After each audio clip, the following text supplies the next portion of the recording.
Hello everyone, welcome to EPG Pathashala program in botany subject. Today I will be talking on a module of plant physiology, namely transpiration in plants. Transpiration in plants account for about of that water that is vaporized at global land surface and 1/8 fraction of this vaporized water at the entire globe.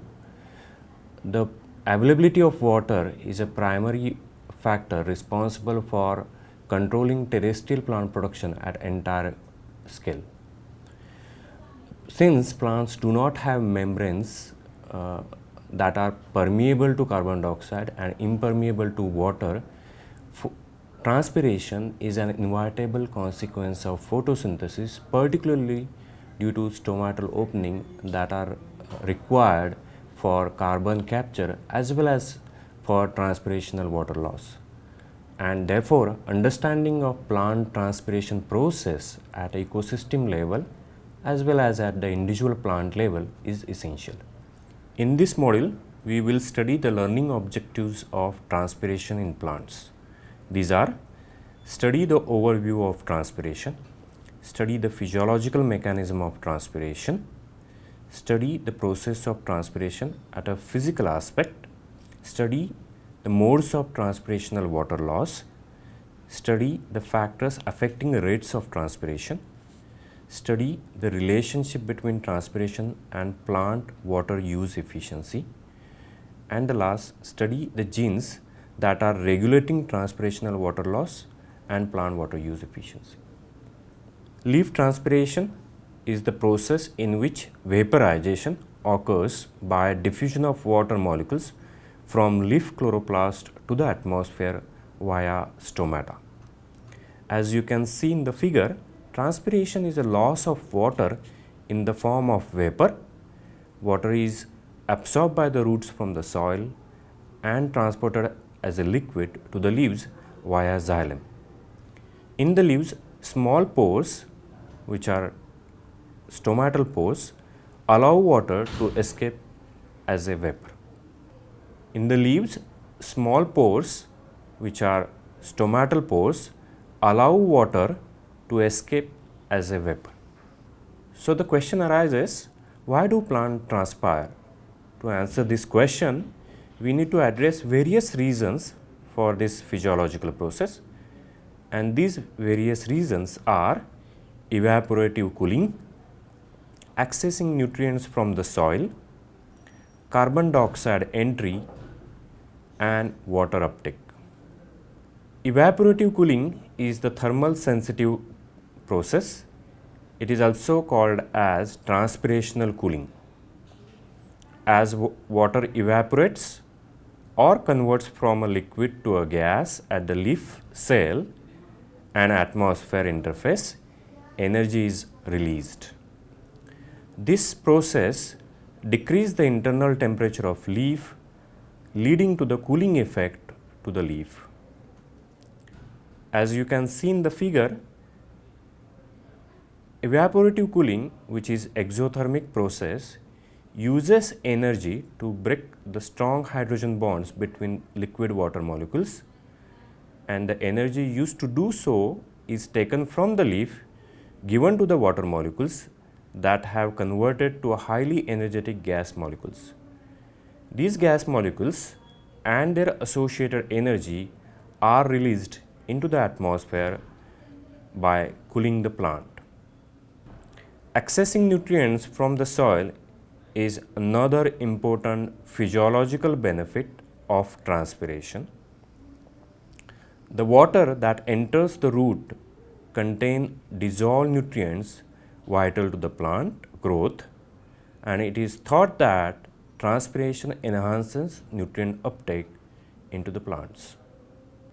Stomatal pores are also responsible for bulk of carbon dioxide capture that is necessary for carbon assimilation into the biomass.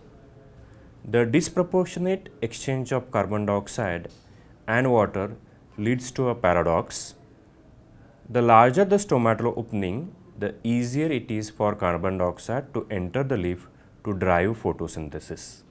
However, This large opening will also allow the leaf to lose large quantities of water and face the risk of dehydration or water deficit stress. Unfortunately, much more water leaves the leaf than carbon dioxide enters for the three reasons. Water molecules are smaller than carbon dioxide molecules, so they move to their destination faster. Carbon dioxide is the only about 0.036% of the atmosphere, so the gradient for its entry into the plant is much smaller than the gradient for water moving from hydrated leaf to a dry atmosphere. CO2 has much longer distance to travel to reach its destination in the chloroplast from the atmosphere compared to the water, which only has to move from leaf surface to the atmosphere. And therefore, the relationship between transpiration and carbon dioxide uptake, which is also referred as transpiration ratio, or also called as plant water use efficiency. Now, plant water use efficiency can be improved by enhancing the carbon assimilation relative to transpiration value, or by reducing the transpiration relative to carbon assimilation. Water uptake is another important physiological benefit due to transpiration. Plants require water for biochemical reactions and cell expansion, which is necessary for growth and development. However, up to 97% of water absorbed by a plant transpired to the atmosphere through stomata. Transpirational water flux is therefore critical to the maintenance of plant water status, maintaining leaf temperature, as well as absorb essential mineral nutrients which are taken from the soils. The water uptake in plant is essentially a transpirational pool which is directed in upward directions.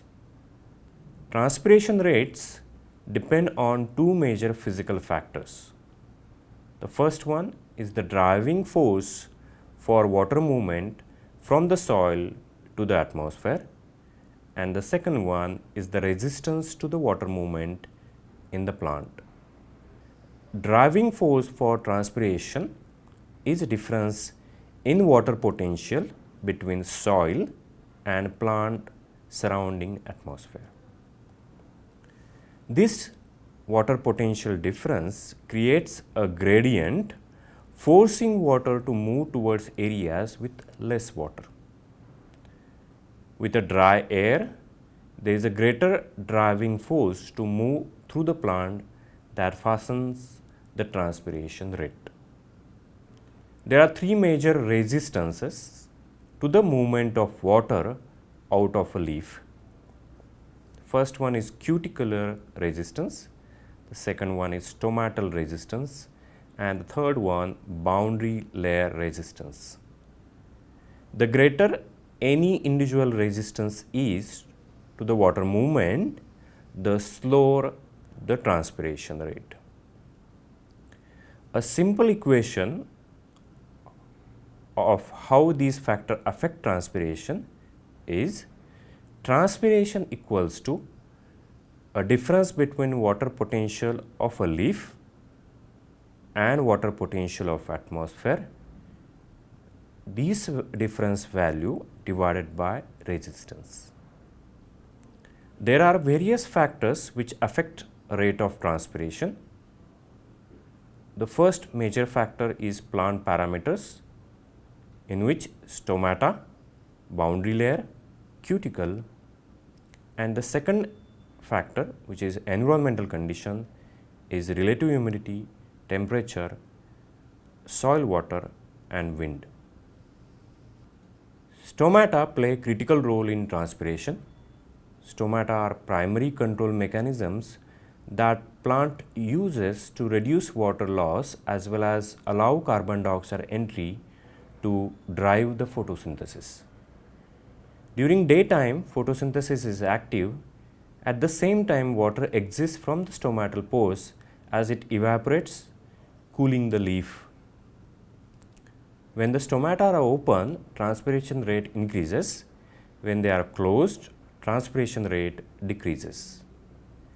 In most plants, stomatal density, the number of stomatas per unit leaf area, and stomatal aperture, which is opening and closing rate, regulate the rate of transpirational water loss. Leaf boundary layer is a specialized area just outside the leaf surface which plays significant role in transpiration. The boundary layer is a thin layer of still air near the leaf surface. The layer has a least impact of wind speed.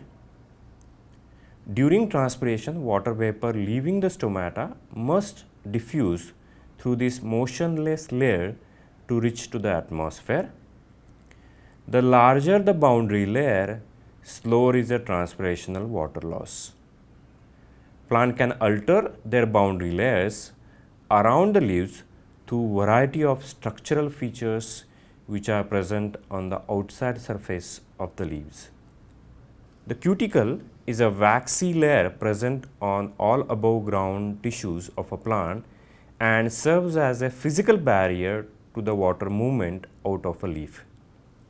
Because the cuticle is made up of wax, it is very hydrophobic, or in other words, water repelling. Therefore, water does not move through it very easily. A thicker cuticular layer on the leaf surface, slower is the transpiration rate. Cuticle thickness varies widely among the plant species. In addition, leaves that develop under the direct sunlight will have much thicker cuticle than the leaves that are developed under shade conditions. Relative humidity is the amount of water vapor in the air compared to the amount of water vapor that air could have held at a given temperature. A hydrated leaf would have a relative humidity near 100%, just as the atmosphere on a rainy day would have. Any reduction in a water in the atmosphere creates a gradient for water to move from leaf to the atmosphere. The lower the relative humidity, the less the moisture in the atmosphere, the greater the driving force for transpiration. When the relative humidity is high, the atmosphere contains more moisture, reducing the driving force for the transpiration. Temperature greatly influences the magnitude of the driving force for water movement out of a plant. As temperature increases, the water holding capacity of that air increases sharply.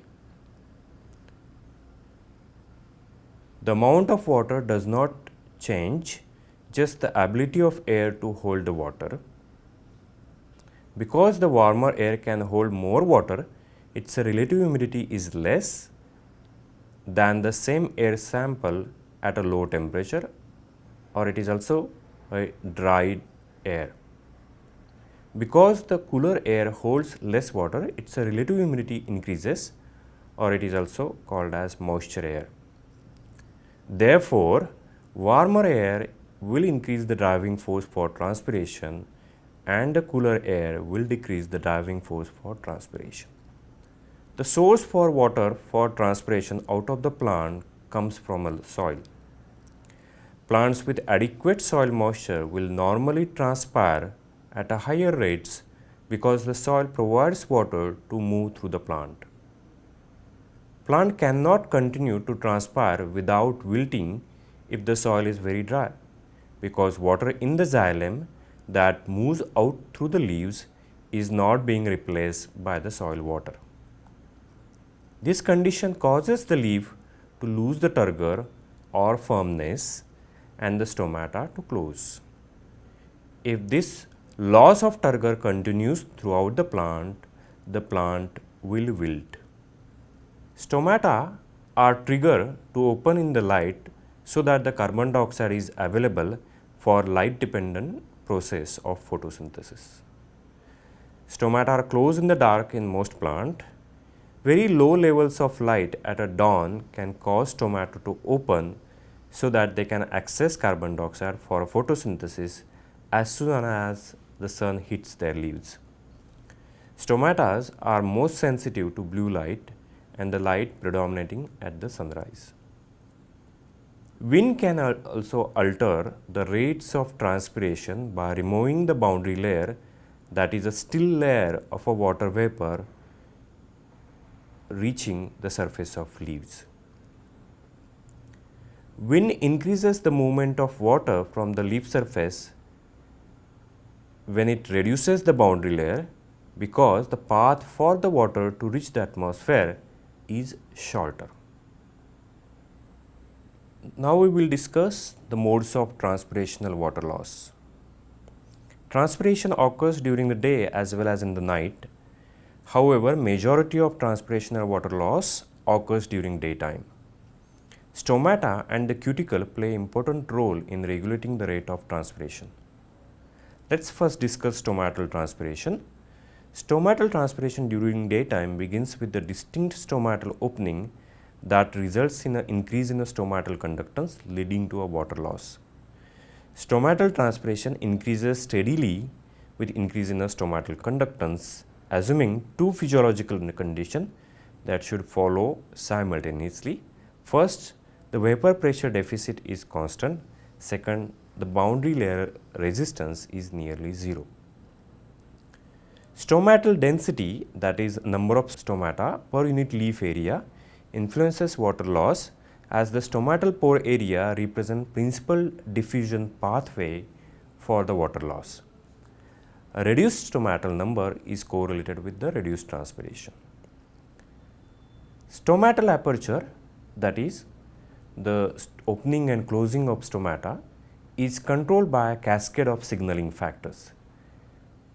The important stages in a cascading signaling are increase in the cytosolic calcium ion concentration surrounding the guard cell, which activates ATPase enzyme.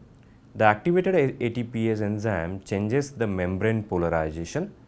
The hyperpolarized membrane assists potassium uptake into the guard cell that results in a lowering of osmotic potential, increase the uptake of water in the guard cells, ending into increased turgor pressure inside the guard cells.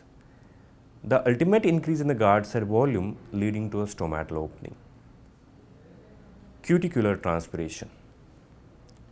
Apart from stomatal transpiration, cuticular transpiration is another important tissue that loses water molecules from the outside surface layers of the leaves, presumably due to higher vapor pressure deficit. Cuticular transpiration varies between plants of different growth and from different habits. The variation in the cuticular transpiration depends upon cuticular structure, thickness, and the amount of cuticular wax and lipid composition. Nighttime transpiration also occurs in almost all C3 and C4 species. This type of transpiration results in 5 to 30% of diurnal water loss in all plants. Nighttime transpiration results from incomplete stomatal closure. Transpiration rate is critical to the maintenance of plant water status, maintaining proper leaf temperature and essential mineral nutrient uptake from the soil. Stomatal pores are also responsible for carbon dioxide uptake that is necessary for carbon assimilation, which results into increased biomass and yield. And therefore, the relationship between transpiration and carbon dioxide uptake is referred as transpiration ratios. This is also called as plant water use efficiency, and which can be improved by increasing the carbon assimilation relative to transpiration. Plant water use efficiency can be also improved by reducing transpiration relative to carbon assimilation. Genes are regulating transpiration water loss as well as plant water use efficiency.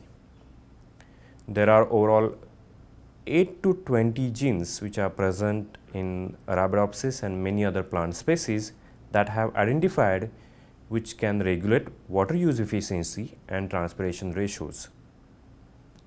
For example, in Arabidopsis erecta, which encodes a leucine-rich repeat receptor kinase that regulate water use efficiency. This is the first gene identified by using quantitative trait loci mapping approach that regulate water use efficiency. Another gene from Arabidopsis, that is ABC transporter, mediates stomatal opening and closing through abscisic acid, calcium and auxin dependent pathways. A loss of function in this gene by mutation result in a significant reduction in a stomatal opening in response to leaf, which reduces the transpiration.